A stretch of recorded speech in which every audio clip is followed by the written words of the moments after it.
Fala pessoal da Estação Cripto, aqui é o Orlando. Se vocês já estão sofrendo com o mercado de criptomoedas, com esse quase um ano de quedas e quer aprender tanto a não sofrer mais com as quedas do mercado, como a alavancar seus ganhos para o próximo ciclo de alta, eu tenho uma oferta para vocês. Basicamente, a gente tem hoje a assinatura da Mercúrio Pro, que conta com mais de 60 horas de conteúdo que vai te ensinar tudo o que você precisa saber do básico ao avançado no mercado de criptomoedas. Além de ter 3 carteiras que vão te explicar exatamente como a gente está investindo, inclusive uma semanal que eu mostro exatamente o que eu estou fazendo de operação. Se você quer ter acesso a tudo isso, vem fazer parte da melhor assinatura do mercado de criptomoedas. Só clicar no link aqui abaixo.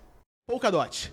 Cara, a Polkadot, né, criada pela ideia do Gavin Wood, ex-CEO da Parity Technologies, empresa que desenvolve a Polkadot, agora arquiteto-chefe, né? Esse cara é um dissidente da Ethereum. Então, antes dele fundar a Polkadot, ele trabalhava na Ethereum.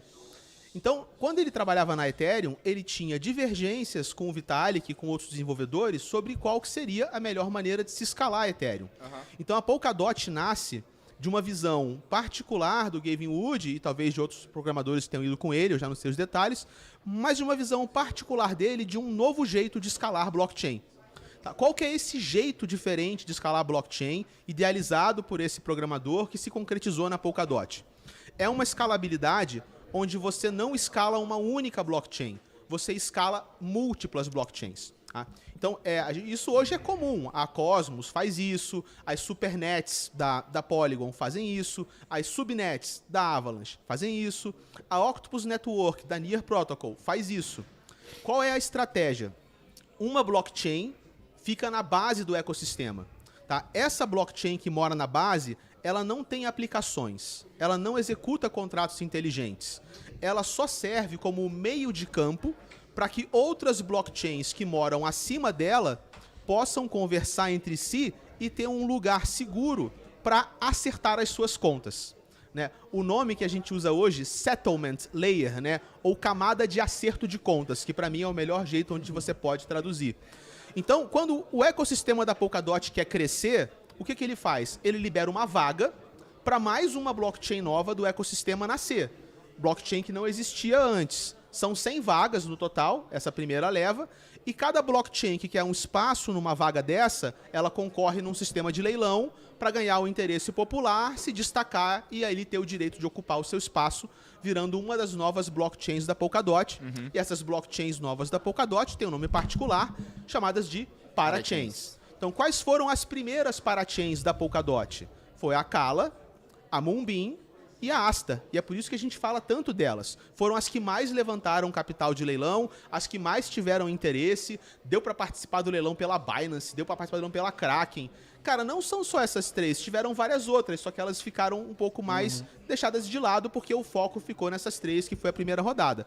Então é assim que a gente escala o ecossistema da Polkadot, criando uma parachain após a outra e usando a base da Polkadot como meio de campo para ser um lugar seguro e elas compartilharem de um contexto de segurança igual para todas ali. É isso aí, cara. Ó, o Lauro tá acrescentando aqui, falou que... Peraí, opa, puxei errado.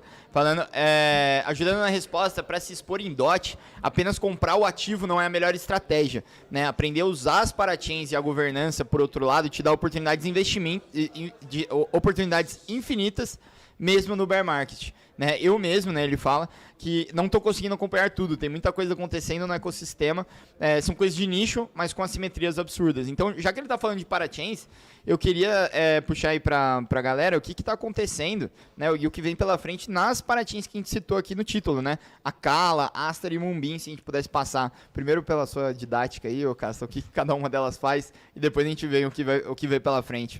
Vamos lá, tem algumas características interessantes, né? São as 3 primeiras vencedoras de leilão e até certo ponto, essas 3 parachains são plataformas de contrato inteligente. Ou seja, você pode desenvolver novos aplicativos em cima delas. Então elas são parachains que têm uma pegada de infraestrutura.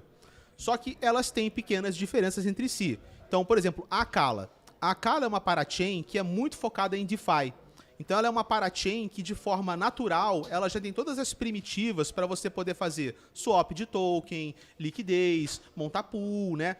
E ela usa isso como se ela quisesse ser um polo de DeFi, tá? Entre todo o ecossistema da Polkadot, onde aquele programador que quer fazer uma aplicação de DeFi, ele vai enxergar mais jogo em fazer essa aplicação na Acala, por exemplo, do que na Astar ou na Moonbeam.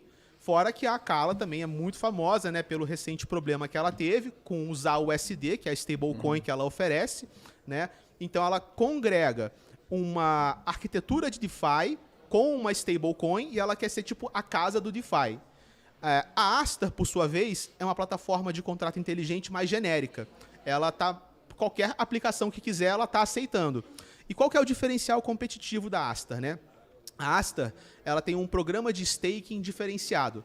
Normalmente, numa blockchain Proof of Stake, você faz staking nos validadores daquela blockchain. E a Astar deixa você fazer staking nos projetos. Então, um projeto, um aplicativo novo que quer nascer na Astar, ele se coloca numa espécie de um catálogo, junto com todos os outros, e você pode ver, cara, gostei desse aplicativo, eu vou fazer staking no aplicativo. E aí depois, se esse aplicativo prosperar, eu consigo colher frutos de ter apostado nele no começo. Então a Astar, ela vira uma espécie de uma incubadora de projetos, né? Que ajuda o capital e o crédito, né? A aposta das pessoas mesmo, né? A chegar naqueles projetos e ajudar eles a impulsionar. E por último, a Moonbeam, que hoje é a parachain que parece que é a mais... não é a mais ativa, mas é a parachain que mais tem conseguido capturar valor do ecossistema da Ethereum. Digamos assim, tá? A Moonbeam, ela apostou num diferencial que eu, pelo menos, quando eu vi as três, eu não enxerguei esse diferencial, mas hoje eu enxergo. Ela falou o seguinte, eu não vou inventar nenhuma firula.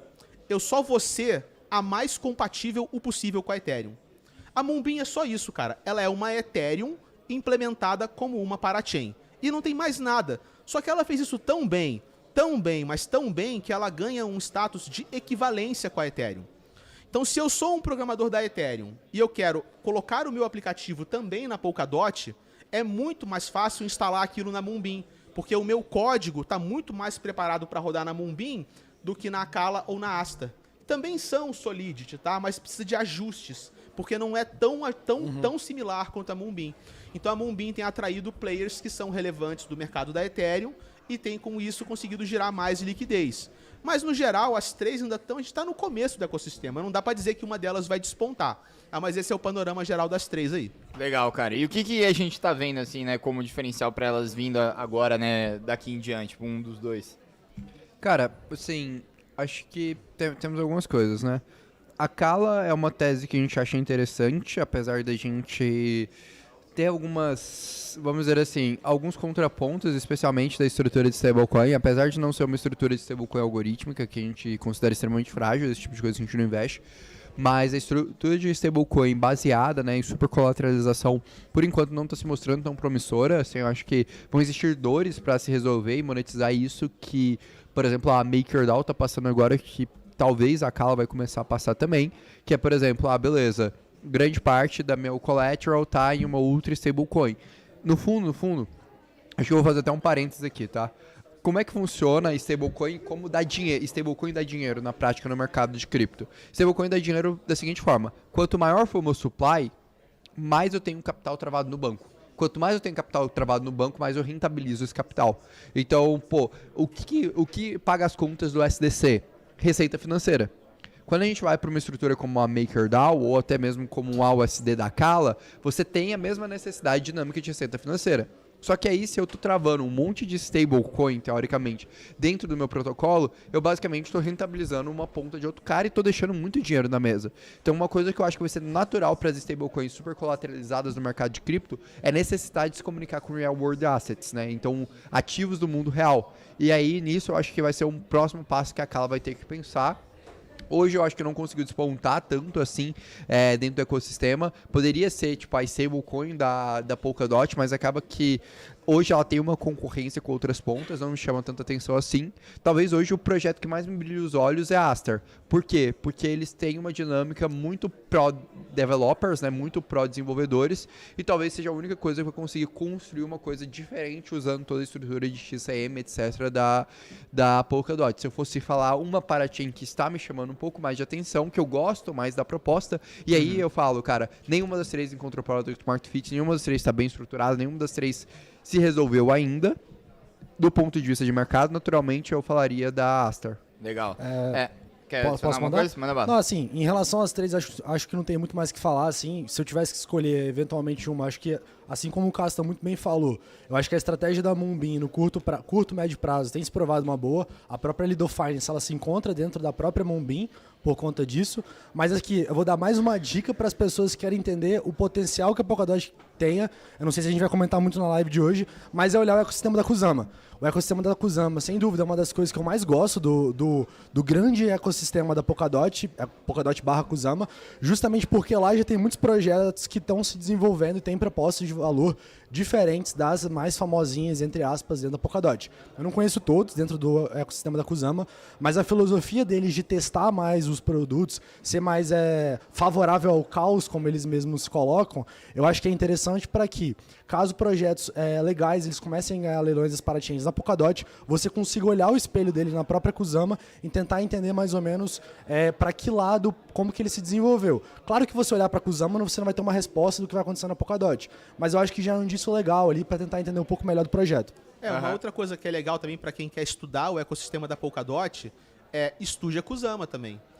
Essas três parachains, por exemplo, que estão na Polkadot, né, a Asta, a Kala e a Moonbeam, antes de serem lançadas na Polkadot, elas foram lançadas na Kusama. Então elas existem na Kusama com outro nome. Exato. A Moonbeam é a Moonriver na Kusama, a Kala é a Karura, né, na Kusama, e a Astar é a Shiden na Kusama, se eu não me engano. Acho que são essas três. Boa.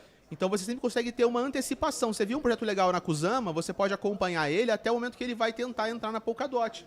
E você já pode estar investido nele na própria Kusama, pode estar interagindo, pode estar aprendendo, interagindo. Então, se você gosta de Polkadot, tem que gostar de Kusama também. O Lauro dá até uma dica, né? Fala que não tem ninguém falando de Tinkernet, que tá destruindo na Kusama com o time brasileiro. Isso é bem interessante aí de ressaltar.